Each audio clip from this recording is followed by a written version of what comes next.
台風18号は最接近しているのが鹿児島県の奄美大島です。北部などが暴風域に入っておりまして、風、雨ともに強まっています。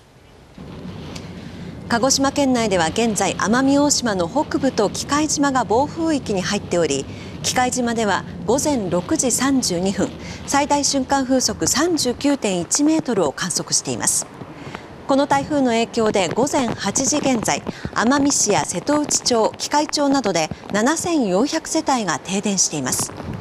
この奄美大島では満潮の時刻と重なることから高潮警報などが出されています。